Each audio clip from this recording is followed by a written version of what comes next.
By Democratic Congressman from California and member of the House Financial Services and Armed Services Committees, Brad Sherman. Congressman, thank you so much for joining us. Really appreciate your time. So on formula, the president announced some steps this week to try to improve things, ramping up imports from abroad and also expanding buying options for people who are paying with WIC benefits. But the White House says they've been working on this for months, and critics are now saying that they should have done something sooner, before parents were going to these stores and having to hit multiple locations to find what they need. Should the White House have taken more action sooner? We should have been dealing with this and other problems way in advance. You see, capitalism calls for just-in-time delivery and minimum possible inventories. That's how you maximize profits. So nobody's paying companies for resiliency and stockpiling. We saw what happened to toilet paper 2 years ago. That's less of a crisis than this, obviously.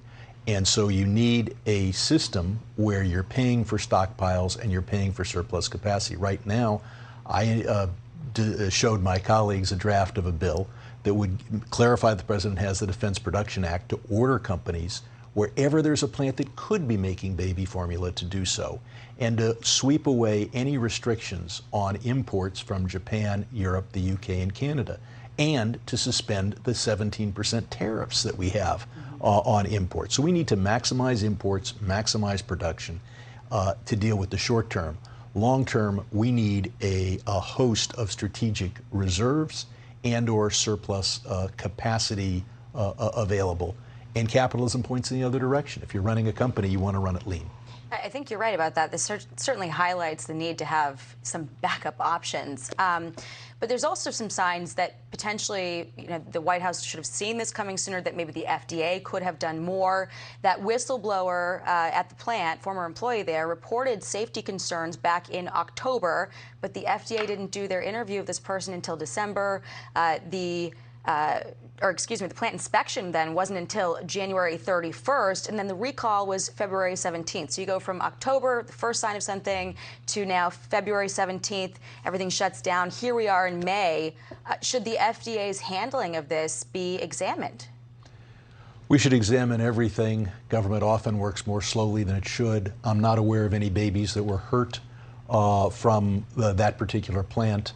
But obviously, we have a nationwide crisis, in part because that plant is closed. And it's easy to look back and say we should have seen this crisis. What happens is you're made aware of hundreds of potential crises every day, and only one of them turns out to be the crisis you should have dealt with. In retrospect, it's easy to go back and say, that's the warning you should have taken seriously. There are 100 other warnings that turned out to not pan out.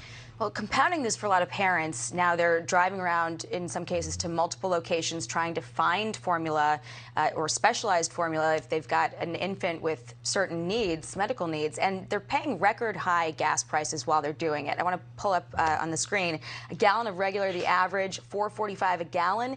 Diesel's even worse at $5.56. So now you got price gouging of formula on top of huge inflation, on top of gas prices at record highs.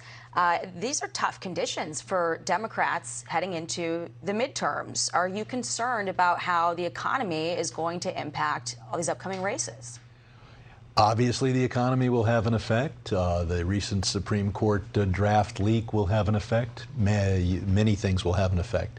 But the fact is that we produced more oil in this country in the first year of the Biden administration than the prior year, the last year of the Trump administration. And next year, we're going to produce more oil in this country than we ever have.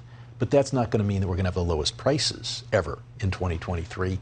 It is a worldwide price that you pay at the pump. And whether there's more or less production in the United States is probably less important than whether the Saudis will turn on the tap. And our failure to put more pressure on Saudi Arabia to turn on the tap, that's the only place where more oil could be produced next month. I won't rehash all of the points that Republicans often bring up about this administration not embracing, sort of energy-friendly policies as far as domestic production is concerned. What they never tell you is we're going to have more oil production in 2023 than ever in the history of the country. So to say that Biden is suppressing oil production means you have to ignore the facts and just listen to the rhetoric. Well, I guess we can all look at the gas prices and supply issues and judge for ourselves if that ends up panning out. Congressman Brad Sherman, we've run out of time. Really appreciate you coming on to speak with us. Hope to see you again soon. Look forward to it.